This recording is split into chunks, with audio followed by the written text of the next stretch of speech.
Fast news ਦੇਖ ਰਹੇ ਸਾਰੇ ਦਰਸ਼ਕਾਂ ਦਾ ਸਵਾਗਤ ਹੈ। ਮੈਂ ਹਾਂ ਜਸਪ੍ਰੀਤ ਕੌਰ।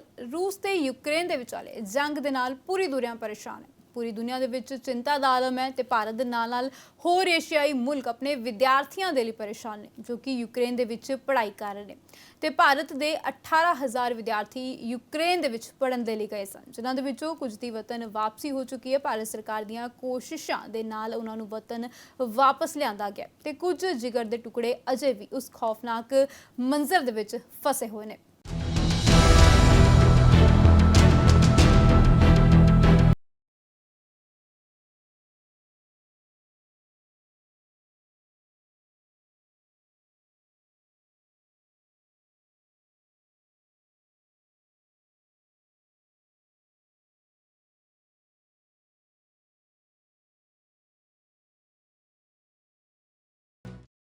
ਮਾਪਿਆਂ ਦੇ ਸਾਹਾਂ ਦੇ ਵਿੱਚ ਸਾਹ ਹੈ ਜਦ ਕਿ ਉਹਨਾਂ ਦੇ ਘਰ ਦੇ ਚਿਰਾਗ ਵਾਪਸ ਪਰਤੇ ਤੇ ਇਸ ਦੇ ਨਾਲ ਹੀ ਪਰਤੇ ਵਿਦਿਆਰਥੀਆਂ ਦੇ ਚਿਹਰੇ ਤੇ ਉਹਨਾਂ ਦੇ ਨਾਲ ਜਿਹੜੀ ਹੱਡ ਬੀਤੀ ਹੈ ਉਹ ਵੀ ਬਿਆਨ ਹੋ ਰਹੀ ਸੀ। ਅੱਖਾਂ ਦੇ ਵਿੱਚ ਜੰਗ ਦਾ ਖੌਫ, ਚਿਹਰੇ ਤੇ ਵਰਦੇ ਬੰਬਾਂ ਵਿਚਾਲੇ ਜਾਨ ਬਚਾ ਕੇ ਭਾਰਤ ਪਹੁੰਚੇ ਵਿਦਿਆਰਥੀ ਉਹਨਾਂ ਠਾਰਦੀਆਂ ਰਾਤਾਂ ਨੂੰ ਕਦੇ ਨਹੀਂ ਭੁੱਲ ਸਕਣਗੇ।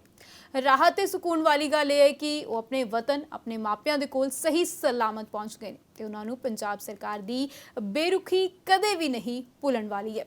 मैं खारकिव नैशनल मैडिकल यूनिवर्सिटी ਦੀ ਸਟੂਡੈਂਟ ਹਾਂ ਐਂਡ ਮੈਂ 6th ਈਅਰ ਸਟੂਡੈਂਟ ਹਾਂ ਐਂਡ ਫਾਈਨਲੀ ਮੈਂ ਘਰ ਆ ਚੁੱਕੀ ਹਾਂ ਆਪਣੇ। ਐਂਡ ਮੈਂ ਜਦੋਂ ਹਮਲਾ ਹੋਇਆ ਸੀਗਾ ਉਦੋਂ ਮੈਂ ਟ੍ਰੇਨ 'ਚ ਸੀਗੀ ਬਿਕੋਜ਼ ਮੇਰੀ ਅਗਲੇ ਦਿਨ ਫਲਾਈਟ ਸੀਗੀ ਐਂਡ ਮੈਨੂੰ ਸੁਬਾਹ 5 ਵਜੇ ਪਤਾ ਲੱਗਾ ਕਿ ਹਮਲਾ ਹੋ ਰਿਹਾ ਆ ਬਿਕੋਜ਼ ਮੈਂ ਟ੍ਰੇਨ 'ਚ ਸੀਗੀ, ਮੈਨੂੰ ਸਿਚੁਏਸ਼ਨ ਦਾ ਬਿਲਕੁਲ ਵੀ ਪਤਾ ਨਹੀਂ ਸੀਗਾ। ਦੈਨ ਮੈਂ ਓਡੇਸਾ ਪਹੁੰਚੀ, ਦੈਨ ਮੈਂ ਕੋਂਟੈਕਟ ਕੀਤਾ ਆਪਣੇ ਏਜੰਟਸ ਨੂੰ, ਉਹਨਾਂ ਨੇ ਮੈਨੂੰ ਕਿਹਾ ਹੋਸਟਲ 'ਚ ਰਹੋ, ਉੱਥੇ ਹੀ ਰਹੋ, ਸੇਫ ਆ, ਵਾਪਸ ਆਉਣ ਦੀ ਕੋਈ ਜ਼ਰੂਰਤ ਨਹੀਂ ਹੈ ਬਿਕੋਜ਼ ਸਿਚੁਏਸ਼ਨ ਦਾ ਪਤਾ ਨਹੀਂ ਆ ਅੱਗੇ ਕਿੰਨੀ ਕੁ ਹਾਰਸ਼ ਹੋਏਗੀ ਜਾਂ ਫਿਰ ਨੋਰਮਲ ਹੋਏਗੀ। ਫਿਰ ਮੈਂ ਉੱਥੇ 2 ਕੁ ਦਿਨ ਸਟੇ ਕੀਤਾ ਹੋਸਟਲ ਵਿੱਚ। ਦੈਨ ਅੱਗੋਂ ਯੂਨੀਵਰਸਿਟੀ ਵਾਲੇ ਬੱਚਿਆਂ ਨੇ ਬੱਸਿਸ ਅਰੇਂਜ ਕੀਤੀਆਂ ਹੋਈਆਂ ਸੀਗੀਆਂ। ਦੈਨ ਮੈਂ ਬੱਸ 'ਚ ਬੈਠ ਕੇ ਰੋਮਾਨੀਆ ਬਾਰਡਰ ਪਹੁੰਚੀ ਐਂਡ ਬੱਸ ਜਿਹੜੀ ਸੀਗੀ ਉਹ 15 ਕੁ ਕਿਲੋਮੀਟਰ ਪਹਿਲਾਂ ਹੀ ਰੁਕ ਗਈ ਸੀ। ਆਪਾਂ ਚੱਲ ਕੇ ਗਏ ਬਾਰਡਰ 'ਤੇ। ਅੱਗੋਂ ਮੈਂ ਫਿਰ ਬਾਰਡਰ 'ਤੇ ਕਾਫੀ ਜ਼ਿਆਦਾ ਭੀੜ ਸੀਗੀ, ਬੱਚੇ ਵੀ ਕਾਫੀ ਪੈਨਿਕ ਸੀਗੇ ਐਂਡ ਉੱਥੋਂ ਦੇ ਬਾਰਡਰ ਸਿਕਿਉਰਿਟੀ ਵੀ ਪੂਰਾ ਕੋਆਪਰੇਟ ਕਰਨ ਦੀ ਕੋਸ਼ਿਸ਼ ਕਰ ਰਹੀ ਸੀਗੀ ਐਂਡ ਉਹਨਾਂ ਨੂੰ ਵੀ ਹਾਰਸ਼ ਹੋਣਾ ਪੈ ਰਿਹਾ ਸੀਗਾ ਬਿਕੋਜ਼ ਆਫ ਸਿਚੁਏਸ਼ਨ।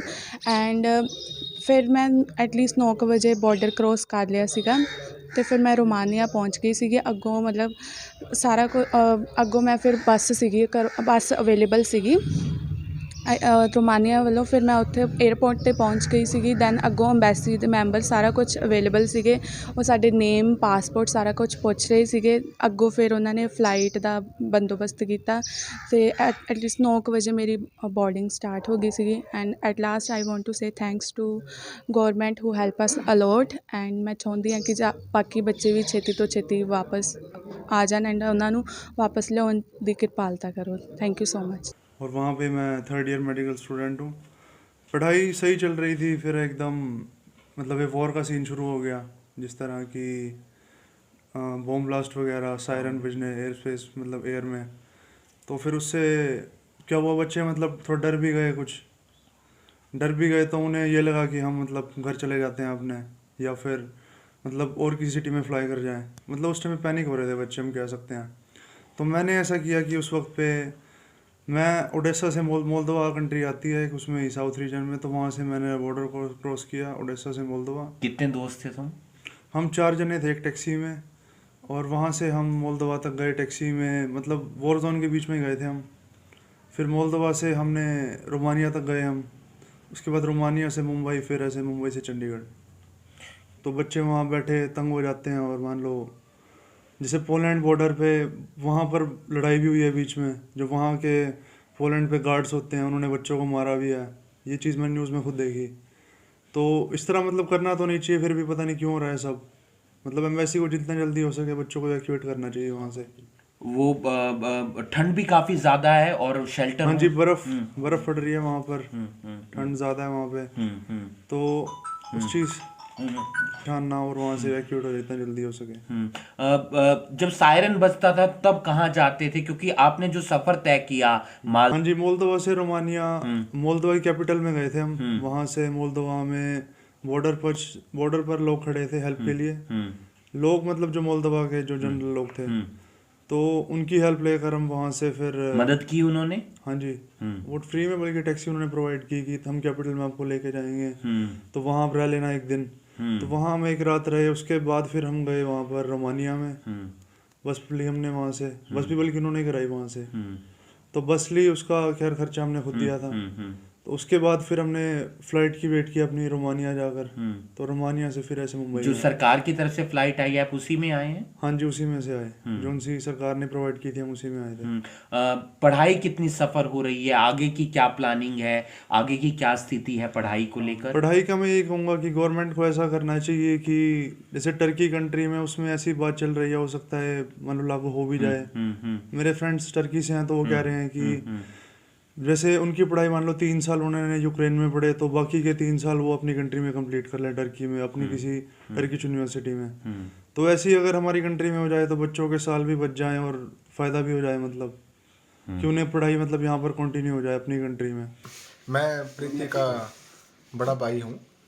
तो 3 दिन से काफ़ी बच्चे यूक्रेन में जो फंसे हुए थे, 3 दिन तक माँ बाप को भी, पूरी परिवार को भी जो परेशानी हो रखी थी, वो आज दूर हो गई है घर आने से।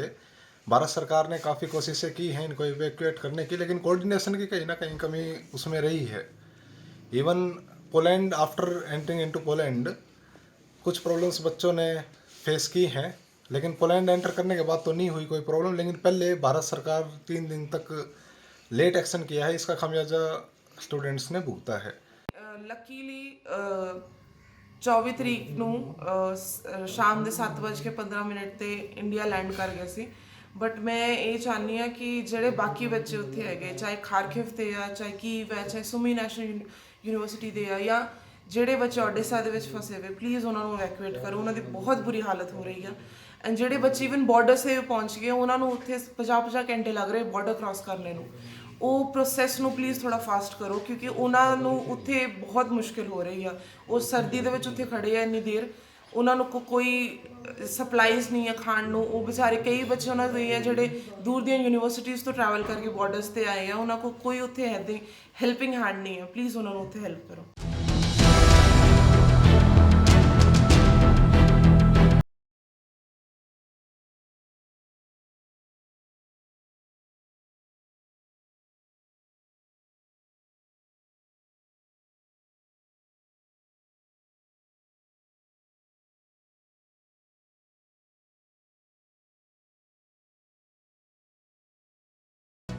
ਕੀ ਨਾਂ ਤੁਹਾਡਾ? ਮਨਜੀਤ ਕੌਰ ਹੈ। ਠੀਕ ਹੈ। ਹਾਂਜੀ, ਸਾਡਾ ਬੇਟਾ ਸਰਬਜੋਤ ਹੈ ਵੀ ਉੱਥੇ ਯੂਕਰੇਨ 'ਚ ਹੈ, ਅਤੇ ਵੀ ਅਸੀਂ ਚਾਹੁੰਦੇ ਹਾਂ ਵੀ ਸਾਡੇ ਬੱਚੇ ਦੀ ਮਦਦ ਕੀਤੀ ਜਾਵੇ, ਉਹਨੂੰ ਬਾਹਰ ਕੱਢਿਆ ਜਾਵੇ। ਕਦੋਂ ਲਾਸਟ ਟਾਈਮ ਤੁਹਾਡੀ ਕਦੋਂ ਗੱਲ ਹੋਈ ਉਹਦੇ ਨਾਲ? ਹਾਂਜੀ, ਪਰਸੋਂ ਹੋਈ ਹੈ ਜੀ। ਉਸ ਤੋਂ ਬਾਅਦ ਨਹੀਂ ਕੋਈ ਫੋਨ ਆਇਆ? ਨਹੀਂ ਜੀ, ਮੈਸੇਜ ਹੀ ਆਇਆ ਸੀ ਕੱਲ੍ਹ ਹੀ ਵੀ ਕਹਿੰਦੇ ਸੀ ਮੈਂ ਠੀਕ ਠਾਕ ਹਾਂ। ਉਹਦੇ ਆਪਦੇ ਫੋਨ ਤੋਂ ਕਿ ਕਿਸੇ ਹੋਰ ਨੇ? ਕਿਸੇ ਹੋਰ ਦੇ ਫੋਨ ਤੋਂ ਜੀ। ਕੀ ਮੰਗ ਕਰਦੇ ਹੋ ਤੁਸੀਂ? ਅਸੀਂ ਇਹੀ ਮੰਗ ਕਰਦੇ ਹਾਂ ਵੀ ਸਾਡਾ ਬੱਚਾ ਵੀ ਬਾਹਰ ਆ ਜੇ। ਹੋਰ ਬੱਚੇ ਵੀ ਜਿਹੜੇ ਸਾਰੇ ਦੂਜੇ ਜਿਹੜੇ ਸਾਰੇ ਬੱਚੇ ਜੀ, ਸਾਰਿਆਂ ਵਾਸਤੇ ਕਹਿੰਦੇ ਜੀ ਵੀ। ਬੀਬੀ ਦੱਸੋ। ਹਾਂਜੀ, ਮੇਰਾ ਪੋਤਾ ਜੀ ਕਿੱਥੇ ਗਿਆ ਹੋਇਆ ਉਹ? ਜੂਕਨੇਰ ਜੀ। ਠੀਕ ਹੈ। ਹੁਣ ਨਹੀਂ ਉਹਦੇ ਨਾਲ ਕੋਈ ਗੱਲ ਹੋ ਰਹੀ? ਨਹੀਂ ਜੀ, ਹੁਣ ਨਹੀਂ ਹੋ ਰਹੀ, 3 ਦਿਨਾਂ ਦੀ ਅੱਗੇ ਹੁੰਦੀ ਸੀ। ਕੀ ਮੰਗ ਕਰਦੇ ਹੋ ਤੁਸੀਂ?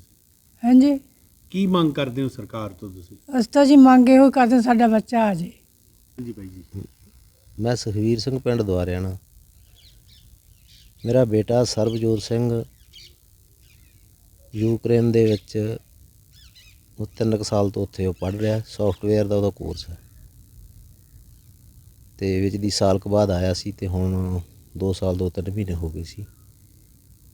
ਅਤੇ ਪਰ ਉੱਥੇ ਹੁਣ ਲੜਾਈ ਲੱਗਣ ਕਾਰਨ 2-3 ਦਿਨ ਤੋਂ ਰਾਬਤਾ ਵੀ ਨਹੀਂ ਹੋ ਰਿਹਾ, ਕਿਉਂਕਿ ਨੈੱਟ ਦੀਆਂ ਸੇਵਾਵਾਂ ਉੱਥੇ ਬੰਦ ਹੋਣ ਕਰਕੇ ਅਤੇ ਘੱਟ ਪਤਾ ਲੱਗਦਾ।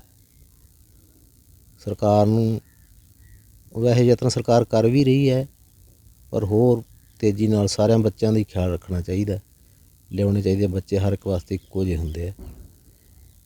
ਇਹ ਮੇਰੀ ਸਰਕਾਰ ਤੋਂ ਮੰਗ ਹੈ, ਇਹ ਸਾਰੇ ਬੱਚਿਆਂ ਦਾ ਖਿਆਲ ਰੱਖ ਕੇ ਉਹਨਾਂ ਨੂੰ ਇੱਥੇ ਲਿਆਂਦਾ ਜਾਵੇ। ਤੁਹਾਡੀ ਲਾਸਟ ਟਾਈਮ ਕਦੋਂ ਗੱਲਬਾਤ ਹੋਈ ਹੈ ਬੇਟੇ ਨਾਲ? ਮੇਰੀ ਹੋਈ ਹੈ 26 ਤਰੀਕ ਨੂੰ 11 ਕੁ ਵਜੇ ਘਰੇ ਫੋਨ ਆਇਆ ਸੀਗਾ, ਮੈਂ ਚੱਕ ਨਾ ਸਕਿਆ, ਮੇਰੇ ਫੋਨ 'ਚ ਨੁਕਸ ਸੀਗਾ ਅਤੇ ਉਹ ਘਰੇ ਗੱਲ ਹੋਈ ਸੀ, ਕਹਿੰਦੇ ਵੀ ਅਸੀਂ ਠੀਕ ਹਾਂ ਅਤੇ ਕੋਈ ਇਹੋ ਜਿਹਾ ਫਿਕਰ ਨਾ ਕਰੋ। ਉਦੋਂ ਬਾਅਦ ਉੱਥੋਂ ਜਿਹੜੀਆਂ ਨੈੱਟ ਦੀਆਂ ਸੇਵਾਵਾਂ ਸੀ ਉੱਥੇ ਖਤਮ ਹੋ ਗਈ। ਫਿਰ ਬਹੁਤਾ ਨਹੀਂ। ਉਦੋਂ ਬਾਅਦ ਕੱਲ੍ਹ ਇੱਕ ਮੈਸੇਜ ਉਹਦੇ ਨਾਲ ਦੇ ਦੋਸਤ ਦਾ ਆਇਆ ਵੀ ਅਸੀਂ ਠੀਕ ਹਾਂ, ਪਰ ਪ੍ਰੋਪਰ ਉਹਦਾ ਨਹੀਂ ਆਇਆ। ਵੀ ਆਪਾਂ ਨੂੰ ਇਹ ਗੱਲ ਦਾ ਜ਼ਰੂਰੀ ਵੇਖਣਾ ਪੈਣਾ ਵੀ ਉੱਥੇ ਕੀ ਸਥਿਤੀ ਹੈ। ਆਸ ਕਰਦੇ ਹਾਂ ਵੀ ਸਰਕਾਰ ਜ਼ੋਰ ਲਾ ਹੀ ਰਹੀ ਹੈ ਅਤੇ ਹੋਰ ਵੀ ਵੱਧ ਕੇ ਮਤਲਬ ਕੰਮ ਕਰੂਗੀ। ਹਰਵਿੰਦਰ ਸਿੰਘ ਜੀ। ਬ੍ਰਦਰ ਕਦੋਂ ਤੁਹਾਡੇ ਜਿਹੜੇ ਯੂਕਰੇਨ ਗਏ ਸੀ? ਉਹ ਜਨਵਰੀ 3 ਤਰੀਕ ਨੂੰ ਗਏ ਸੀ, ਜਨਵਰੀ 2022 'ਚ ਜੀ। ਕੀ ਕਰਨ ਗਏ ਸੀ ਯੂਕਰੇਨ ਦੇ? ਉਹ ਲੈਂਗੁਏਜ ਕੋਰਸ ਕਰਨ ਗਏ ਸੀਗੇ ਉੱਥੇ, ਅਤੇ 2 ਮਹੀਨੇ ਵਾਂਗੂ ਹੋਣ ਵਾਲੇ ਹੋ ਰਹੇ ਨੇ ਉਹਨਾਂ ਨੂੰ ਉੱਥੇ। ਹਾਲਾਤ ਬੜੇ ਖਰਾਬ ਨੇ। ਕਿਹੜੇ ਸ਼ਹਿਰ ਦੇ ਵਿੱਚ ਰਹਿ ਰਹੇ ਨੇ? ਰੂਸ 'ਚ ਯੂਕਰੇਨ ਦੀ ਜੰਗ ਲੱਗ ਪਈ, ਕਿਹੜੇ ਸ਼ਹਿਰ ਦੇ ਵਿੱਚ? ਬਿਲਾ ਤਿਰਸਕਾਵਾ 'ਚ ਰਹਿ ਰਹੇ ਨੇ ਉੱਥੇ, ਅਤੇ ਉੱਥੋਂ ਮਤਲਬ ਕਿ ਕੀਵ ਤੋਂ ਲਗਭਗ 86 ਕਿਲੋਮੀਟਰ ਦੂਰ ਨੇ ਉੱਥੋਂ। ਗੱਲਬਾਤ ਹੋ ਰਹੀ ਹੈ ਉਹਨਾਂ ਨਾਲ? ਹਾਂ, ਗੱਲਬਾਤ ਤਾਂ ਹੋ ਰਹੀ ਹੈ, ਪਰ ਹਾਲਾਤ ਕਹਿੰਦੇ ਵੀ ਬਹੁਤ ਖ਼ਰਾਬ ਨੇ, ਅਤੇ ਹੁਣ ਉਹ ਕਹਿ ਰਹੇ ਨੇ ਵੀ ਉੱਥੋਂ ਨਿਕਲਣ ਦੀ ਕੋਸ਼ਿਸ਼ ਕਰ ਰਹੇ ਨੇ ਮਤਲਬ, ਪਰ ਉਹਨਾਂ ਨੂੰ ਕੋਈ ਰਾਸਤਾ ਨਹੀਂ ਮਿਲ ਰਿਹਾ ਹੈਗਾ। ਕਿਹੋ ਜਿਹੇ ਹਾਲਾਤ ਨੇ ਵੀ ਜਿਹੜੇ ਕੀਵ ਦੇ ਵਿੱਚ ਜਿਵੇਂ ਆਰਮੀ ਨੇ ਅਟੈਕ ਕਰਤਾ, ਉੱਥੇ ਤਾਂ ਕੋਈ ਹਾਲਾਤ? ਹਾਲੇ ਤੱਕ ਤਾਂ ਹੈ ਨਹੀਂ, ਪਰ ਕਹਿ ਰਹੇ ਨੇ ਵੀ ਕਿਉਂਕਿ ਰੂਸ ਨੇ ਧਮਕੀ ਦਿੱਤੀ ਹੈਗੀ ਉਹਨਾਂ ਨੂੰ ਵੀ ਅਸੀਂ ਪਰਮਾਣੂ ਹਮਲਾ ਕਰਾਂਗੇ, ਤਾਂ ਕਰਕੇ ਉੱਥੇ ਡਰ ਦਾ ਮਾਹੌਲ ਬਣਿਆ ਹੋਇਆ ਹੈਗਾ ਅਤੇ ਉੱਥੋਂ ਨਿਕਲਣ ਦੀ ਕੋਸ਼ਿਸ਼ ਕਰ ਰਹੇ ਨੇ ਉਹ। ਕੀ ਮੰਗ ਕਰਦੇ ਸਰਕਾਰ? ਅਸੀਂ ਸਰਕਾਰ ਤੋਂ ਮੰਗ ਕਰਦੇ ਹਾਂ ਵੀ ਉਹਨਾਂ ਦੀ ਹੈਲਪ ਕੀਤੀ ਜਾਵੇ, ਉਹਨਾਂ ਨੂੰ ਉੱਥੋਂ ਜਿੰਨੇ ਵੀ ਸਟੂਡੈਂਟ ਨੇ ਉੱਥੇ ਫਸੇ ਹੋਏ ਨੇ ਵੀ ਸਾਰਿਆਂ ਦੀ ਹੈਲਪ ਕਰਕੇ ਉਹਨਾਂ ਨੂੰ ਬਾਹਰ ਕੱਢਿਆ ਜਾਵੇ। ਉਹ 3 ਜਨਵਰੀ 2022 'ਚ ਗਏ ਸੀਗੇ ਯੂਕਰੇਨ, ਅਤੇ ਉੱਥੇ ਲੈਂਗੁਏਜ ਕੋਰਸ ਕਰਨ ਗਏ ਸੀਗੇ, ਅਤੇ ਤੁਹਾਨੂੰ ਪਤਾ ਹੀ ਹੈ ਜਿਹੋ ਜਿਹੇ ਉੱਥੇ ਹਾਲਾਤ ਹੋ ਰਹੇ ਨੇ ਬਹੁਤ ਖ਼ਰਾਬ ਨੇ। ਉਹ ਬਿਲਾ ਤਿਰਸਕਾਵਾ 'ਚ ਰਹਿ ਰਹੀ ਹਾਂ, ਜਿੱਥੋਂ ਕੀਵ ਤੋਂ 86 ਕਿਲੋਮੀਟਰ ਤੱਕ ਦੂਰ ਪੈਂਦਾ ਹੈ। ਫਿਲਹਾਲ ਉੱਥੇ ਕੋਈ ਹਮਲਾ ਇੱਦਾਂ ਦੀ ਨਹੀਂ ਗੱਲ ਹੈਗੀ, ਬਟ ਜੋ ਆਉਣ ਵਾਲੇ ਹਾਲਾਤ ਹੈ ਅਸੀਂ ਕੁਛ ਵੀ ਨਹੀਂ ਕਹਿ ਸਕਦੇ। ਅਸੀਂ ਆਪਣੀ ਗੌਰਮੈਂਟ ਤੋਂ ਰਿਕੁਐਸਟ ਕਰਦੇ ਹਾਂ ਕਿ ਜਿੰਨੇ ਵੀ ਸਾਡੇ ਪੰਜਾਬ ਦੇ ਉੱਥੇ ਨੌਜਵਾਨ ਹੈਗੇ ਆ ਉਹਨਾਂ ਨੂੰ ਪਲੀਜ਼ ਸੇਫ ਕੱਢਿਆ ਜਾਵੇ, ਤਾਂ ਕਿ ਜੋ ਆਪਣੇ ਘਰ ਵਾਪਸ ਆ ਸਕਣ। ਗਈ ਸੀਗੀ ਔਰ ਕਿਵ ਯੂਨੀਵਰਸਿਟੀ ਦੇ ਵਿੱਚ ਉਹ MBBS ਕਰਨ ਵਾਸਤੇ ਗਈ ਸੀਗੀ। ਉਹ ਜੀ ਉਹਦਾ ਫਸਟ ਈਅਰ ਹੀ ਹੈ, ਬਟ ਉਹ ਉੱਥੇ ਬਹੁਤ ਬੁਰੀ ਤਰ੍ਹਾਂ ਫਸ ਗਏ ਹੋਏ ਨੇ। ਉਹ ਉਹਨਾਂ ਦੀ ਬੇਸਮੈਂਟ 'ਚ ਬੈਠੇ ਹੋਏ ਆ ਹੋਸਟਲ ਦੀ। ਹੁਣ ਪਹਿਲਾਂ ਤਾਂ ਉਹਨਾਂ ਕੋਲੋਂ ਖਾਣ ਵਾਸਤੇ ਕਾਫੀ ਕੁਝ ਸੀਗਾ, ਲੇਕਿਨ ਬਹੁਤ ਸਾਰੇ ਸਟੂਡੈਂਟ ਹੋਰ ਵੀ ਯੂਨੀਵਰਸਿਟੀਜ਼ ਦੇ ਉੱਥੇ ਸ਼ਿਫਟ ਕਰ ਦਿੱਤੇ ਗਏ ਨੇ, ਪਰ ਹੁਣ ਉਹਨਾਂ ਨੇ ਮਿਲ ਕੇ ਖਾਇਆ ਅਤੇ ਉਹ ਵੀ ਖਤਮ ਹੋ ਗਿਆ। ਬਾਹਰ ਹੁਣ ਉਹ ਨਿਕਲ ਨਹੀਂ ਸਕਦੇ ਹੈ ਬਿਲਕੁਲ ਵੀ, ਕਿਉਂਕਿ ਰਸ਼ੀਅਨ ਆਰਮੀ ਓਪਨ ਹੀ ਉਹਨਾਂ ਨੂੰ ਸ਼ੂਟ ਕਰ ਰਹੀ ਹੈ ਜਿਹੜਾ ਵੀ ਹੈ, ਔਰ ਉਹਨਾਂ ਕੋਲੋਂ ਪਾਸਪੋਰਟ ਲੈ ਕੇ ਹੀ ਫਾੜ ਵੀ ਰਹੀ ਹੈ, ਅਤੇ ਹੁਣ ਉਹਨਾਂ ਦਾ ਬਹੁਤ ਮੁਸ਼ਕਿਲ ਹੈ ਉੱਥੋਂ ਦੀ ਨਿਕਲਣਾ। ਦੇਖਿਆ ਜਾਵੇ ਤਾਂ ਬੇਟੀ ਹੁਣ ਕਿੱਥੇ ਹੈਗੀ ਹੈ, ਤਾਂ ਹਾਲਾਂਕਿ ਸਰਕਾਰ ਵੀ ਇਹ ਕਹਿ ਰਹੀ ਹੈਗੀ ਹੈ ਕਿ ਬੋਰਡਰਸ ਦੇ ਉੱਪਰ ਪਹੁੰਚਣ, ਤਾਂ ਕਿਵੇਂ ਦੇਖਦੇ ਹੈਗੇ ਹੋ ਕਿ ਹਾਲਾਤ ਉੱਥੋਂ ਦੇ ਕਿੱਦਾਂ ਹੈਗੇ, ਕਿਉਂਕਿ ਤੁਹਾਡੀ ਲਗਾਤਾਰ ਗੱਲਬਾਤ ਹੋ ਰਹੀ ਹੈ? ਕਿਉਂਕਿ ਉੱਥੇ ਕੀਵ ਦੇ ਵਿੱਚ ਜਿਹੜੇ ਫਲਾਈਓਵਰ ਨੇ ਉਡਾ ਦਿੱਤੇ ਨੇ ਉਹਨਾਂ ਨੇ, ਯੂਕਰੇਨੀਅਨ ਜਿਹੜੇ ਆਰਮੀ ਸੀਗੀ, ਅਤੇ ਉਹਨਾਂ ਕੋਲ ਕੋਈ ਵੀ ਫੈਸਿਲਿਟੀ ਨਹੀਂ ਬਾਈ ਲੈਂਡ, ਉਹਨਾਂ ਕੋਲ ਕੋਈ ਫੈਸਿਲਿਟੀ ਨਹੀਂ ਹੈ ਕਿ ਜਿਹੜਾ ਉਹਨਾਂ ਨੂੰ ਪਹੁੰਚਾ ਸਕੇ। ਲੇਕਿਨ ਫਿਰ ਵੀ ਕਈ ਉਹਨਾਂ ਨੂੰ ਗਵਰਨਮੈਂਟ ਦੀ ਹੈਲਪ, ਜਿਵੇਂ ਰਾਜਸਥਾਨ ਵੱਲੋਂ ਉਹਨਾਂ ਨੂੰ ਹੈਲਪ ਮਿਲ ਰਹੀ ਹੈ, ਰਾਜਸਥਾਨ ਦੀ ਆਰਮੀ ਗਵਰਨਮੈਂਟ ਉਹਨਾਂ ਦੀ ਹੈਲਪ ਕਰ ਰਹੀ ਹੈ ਕਿ ਕਿਸੇ ਤਰ੍ਹਾਂ ਉਹਨਾਂ ਨੂੰ ਕੱਢਣ ਦੀ, ਰਾਜਸਥਾਨੀ ਸਟੂਡੈਂਟਸ ਨੂੰ। ਲੇਕਿਨ ਮੈਂ ਇਹੀ ਰਿਕੁਐਸਟ ਕਰਦੀ ਹਾਂ ਆਪਣੀ ਇੰਡੀਅਨ ਗਵਰਨਮੈਂਟ ਤੋਂ ਕਿ ਤੁਸੀਂ ਵੀ ਕੋਈ ਇਹੋ ਜਿਹਾ ਉਪਰਾਲਾ ਕਰੋ ਕਿ ਉਹਨਾਂ ਨੂੰ ਜਲਦੀ ਤੋਂ ਜਲਦੀ ਉਹਨਾਂ ਨੂੰ ਉੱਥੋਂ ਦੀ ਨਿਕਾਲੋ। ਕਿ ਬੱਚੇ ਬਾਰਡਰਾਂ ਤੱਕ ਨਹੀਂ ਪਹੁੰਚ ਸਕਦੇ? ਨਹੀਂ, ਉੱਥੋਂ ਉਹਨਾਂ ਦਾ ਪਹੁੰਚਣਾ ਬਹੁਤ ਮੁਸ਼ਕਿਲ ਹੈ। ਕੀਵ ਅਤੇ ਖਾਰਕੀਵ 2 ਇਹੋ ਜਿਹੀਆਂ ਯੂਨੀਵਰਸਿਟੀਆਂ ਨੇ ਜਿਨ੍ਹਾਂ 2 ਯੂਨੀਵਰਸਿਟੀਆਂ ਤੋਂ ਬਾਰਡਰ ਤੱਕ ਪਹੁੰਚਣਾ ਬਹੁਤ ਜ਼ਿਆਦਾ ਮੁਸ਼ਕਿਲ ਹੈ। ਤਾਂ ਟਾਈ ਅਪ ਹੋ ਰਿਹਾ, ਕਿਸੇ ਨਾਲ ਗੱਲਬਾਤ ਹੋ ਰਹੀ ਹੈ ਬੱਚੇ ਨਾਲ, ਤਾਂ ਬੱਚਾ ਕੀ ਕਹਿ ਰਿਹਾ ਹੈਗਾ? ਬੱਚੇ ਇਹੀ ਕਹਿ ਰਹੇ ਕਿ ਹੁਣ ਸਾਨੂੰ ਨਿਕਾਲੋ, ਪਤਾ ਨਹੀਂ ਅਸੀਂ ਹੁਣ ਮੰਮਾ ਵਾਪਸ ਘਰ ਆਉਣਾ ਵੀ ਹੈ ਕਿ ਨਹੀਂ ਆਉਣਾ। ਤਾਂ ਬੱਚੇ ਰੋ ਵੀ ਰਹੇ ਹੋਣਗੇ? ਬੱਚੇ ਬਹੁਤ ਬੁਰੀ ਤਰ੍ਹਾਂ ਰੋ ਰਹੇ ਨੇ ਕਿ ਸਾਨੂੰ ਤੁਸੀਂ ਜਿੱਥੇ ਮਰਜ਼ੀ ਜਾਓ, ਜਿੱਥੇ ਮਰਜ਼ੀ ਉਹਨਾਂ ਦੇ ਹੱਥ ਜੋੜੋ, ਸਰਕਾਰਾਂ ਨੂੰ ਕਹੋ ਕਿ ਸਾਨੂੰ ਇੱਥੋਂ ਦੀ ਨਿਕਾਲਣ। ਤਾਂ ਤੁਸੀਂ ਬੱਚੇ ਨੂੰ ਉੱਥੋਂ ਕੱਢਣ ਦੀ ਕੋਸ਼ਿਸ਼ ਨਹੀਂ ਕੀਤੀ? ਹਾਲਾਤ ਪਹਿਲੇ ਹੀ ਇਹ ਚੀਜ਼ ਦੇ ਮਾੜੇ ਹੋ ਰਹੇ ਸੀ। ਅਸੀਂ ਪਹਿਲਾਂ ਨੂੰ ਬਹੁਤ ਕਿਹਾ ਸੀਗਾ ਕਿ ਤੁਸੀਂ ਵਾਪਸ ਆ ਜਾਓ, ਲੇਕਿਨ ਯੂਨੀਵਰਸਿਟੀ ਸੀ ਜਿਹੜੀ ਉਹਨਾਂ ਨੇ ਆਫਲਾਈਨ ਕਲਾਸਿਸ ਸ਼ੁਰੂ ਕੀਤੀਆਂ ਹੋਈਆਂ ਸੀਗੀਆਂ। ਅਸੀਂ ਟਿਕਟ ਵੀ ਕਰਵਾ ਦਿੱਤੀ ਸੀਗੀ, ਬਟ ਉਹ ਟਿਕਟ ਕਰਵਾਉਣ ਤੋਂ ਪਹਿਲਾਂ ਹੀ ਉਹਨਾਂ ਨੇ ਅਟੈਕ ਕਰ ਦਿੱਤਾ। ਹੁਣ ਕੀ ਮੰਗ ਕਰਦੇ ਹੋ ਤੁਸੀਂ? ਹੁਣ ਅਸੀਂ ਇਹੀ ਕਹਿੰਦੇ ਹਾਂ ਗਵਰਨਮੈਂਟ ਨੂੰ ਕਿ ਪਲੀਜ਼ ਕੀਵ ਦੇ ਵਿੱਚ ਵੀ, ਖਾਰਕੀਵ ਦੇ ਵਿੱਚ ਵੀ ਬੱਚਿਆਂ ਨੂੰ ਜਿੰਨੀ ਜਲਦੀ ਨਿਕਾਲ ਸਕਦੇ ਹੋ ਨਿਕਾਲ। ਉਹਨਾਂ ਦੇ ਉੱਤੇ ਬੇਸਮੈਂਟ ਦੇ ਵਿੱਚ ਬਹੁਤ ਬੁਰਾ ਹਾਲ ਹੈ, ਬੱਚੇ ਰੋਜ਼ ਰੋਂਦੇ ਨੇ ਪਾਪਾ ਨਿਕਾਲੋ, ਪਰ ਸਾਡੇ ਕੋਈ ਸੁਵਿਧਾ ਨਹੀਂ ਹੈਗੀ। ਅਸੀਂ ਗੌਰਮੈਂਟ ਨੂੰ ਬਿਲਕੁਲ ਹੈਲਪਲੈਸ ਹਾਂ। ਗੌਰਮੈਂਟ ਨੂੰ ਚਾਹੀਦਾ ਬੱਚੇ ਉੱਥੇ ਭੇਜਣ, ਆਪਦੀ ਆਰਮੀ ਭੇਜੇ, ਬੱਚਿਆਂ ਨੂੰ ਨਿਕਾਲੇ, ਜੋ ਉਹਨਾਂ ਦੀ ਰਿਸਪੌਂਸਿਬਿਲਟੀ ਹੈ। ਮੋਦੀ ਸਾਹਿਬ ਰੋਜ਼ ਇੱਕ ਫਲਾਈਟ ਭੇਜਦੇ ਪਏ ਨੇ, ਪਰ ਇੰਨੇ ਬੱਚੇ ਨੇ ਉੱਥੇ ਜ਼ਿਆਦਾ, ਇੱਕ ਫਲਾਈਟ ਨਾਲ ਬੱਚੇ ਨਹੀਂ ਨਿਕਲ ਸਕਦੇ। ਪਰ ਜਿੱਥੇ ਸਾਡੇ ਬੱਚੇ ਕਿਵ ਦੇ ਵਿੱਚ ਫਸੇ ਹੋਏ ਨੇ ਉੱਥੇ ਕੋਈ ਵੀ ਸਰਕਾਰ ਦਾ ਅਰੇਂਜਮੈਂਟ ਨਹੀਂ ਗਾ, ਕੋਈ ਬੱਸ ਨਹੀਂ ਜਾ ਰਹੀ, ਕੋਈ ਗੱਲਬਾਤ ਨਹੀਂ ਹੋ ਰਹੀ। ਬੱਚੇ ਬਾਰ-ਬਾਰ ਇਹੋ ਹੀ ਕਹਿੰਦੇ ਨੇ ਵੀ ਤੁਸੀਂ ਉੱਥੇ ਫਿਰੋਜ਼ਪੁਰ 'ਚ ਬੈਠੇ ਹੋ, ਤੁਸੀਂ ਕੀ ਕਰਦੇ ਪਏ ਜੇ, ਗੌਰਮੈਂਟ ਕੀ ਕਰਦੀ ਪਈ ਹੈ। ਬੱਚੇ ਰੋਜ਼ ਰੋਂਦੇ ਨੇ ਰਾਤ ਨੂੰ। ਹੁਣ ਤਾਂ ਖਾਣੇ ਦੀ ਵੀ ਘਾਟ ਹੋ ਰਹੀ ਹੈ। ਬਿਲਕੁਲ ਜੀ, ਬੱਚਿਆਂ ਨੇ 2 ਦਿਨ ਹੋ ਗਿਆ ਕੁਝ ਨਹੀਂ ਖਾਧਾ, ਜੋ ਪੈਸੇ ਸੀ ਉਹ ਵੀ ਖਤਮ ਹੋ ਗਏ, ਕਾਰਡ ਵੀ ਨੇ ਉਹ ਚੱਲ ਨਹੀਂ ਰਹੇ। ਕਾਰਡ ਚੱਲਦੇ ਤੇ ਬੱਚੇ ਬਿਲਕੁਲ ਸੇਫ ਸੀ ਵੀ ਚਲੋ ਕੁਝ ਖਾ ਪੀ ਤਾਂ ਰਹੇ ਨੇ।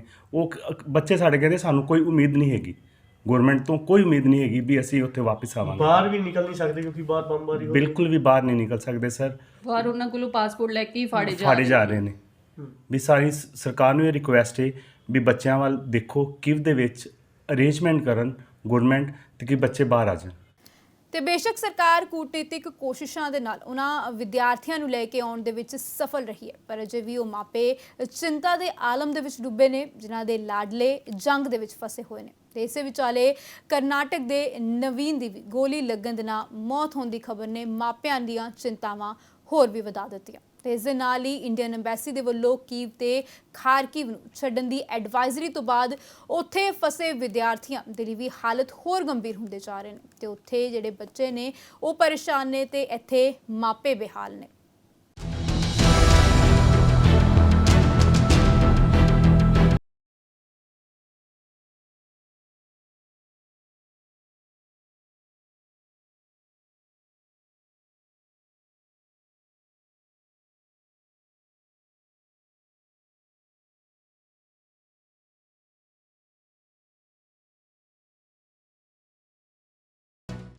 ਤੇ ਬੇਸ਼ੱਕ ਭਾਰਤ ਸਰਕਾਰ ਦੀਆਂ ਕੋਸ਼ਿਸ਼ਾਂ ਦੇ ਰਾਹੀਂ ਕੁਝ ਵਿਦਿਆਰਥੀ ਵਾਪਸ ਆਉਣ ਦੇ ਵਿੱਚ ਸਫਲ ਰਹੇ ਨੇ, ਪਰ ਸਾਰੇ ਵਿਦਿਆਰਥੀ ਜਲਦ ਤੋਂ ਜਲਦ ਵਾਪਸ ਪਰਤ ਸਕਣ ਇਸ ਦੇ ਲਈ ਦੁਆਵਾਂ ਦਾ ਦੌਰ ਵੀ ਜਾਰੀ ਹੈ। ਤੇ ਅਜੇ ਵੀ ਕਿੰਨੇ ਹੀ ਵਿਦਿਆਰਥੀ ਨੇ ਕੁਝ ਬੰਕਰਾਂ ਦੇ ਵਿੱਚ ਲੁੱਕ ਕੇ ਜਾਨ ਬਚਾਉਣ ਨੂੰ ਮਜਬੂਰ ਨੇ ਤੇ ਕੁਝ ਬਾਰਡਰਾਂ ਤੇ ਖੜੇ ਆਪਣੀ ਵਾਰੀ ਦੀ ਉਡੀਕ ਕਰ ਰਹੇ ਨੇ। ਫਾਸਟਵੇ ਅਦਾਰਾ ਇਹੀ ਦੁਆ ਕਰਦਾ ਹੈ ਕਿ ਜਲਦੀ ਸਾਰੇ ਵਿਦਿਆਰਥੀ ਸਹੀ ਸਲਾਮਤ ਘਰ ਵਾਪਸ ਪਹੁੰਚ ਜਾਣ। ਸੋ ਫਿਲਹਾਲ ਇਸ ਖਾਸ ਪੇਸ਼ਕਸ਼ ਚੇन्नई, ਮੈਨੂੰ ਦਿਓ ਇਜਾਜ਼ਤ। ਧੰਨਵਾਦ।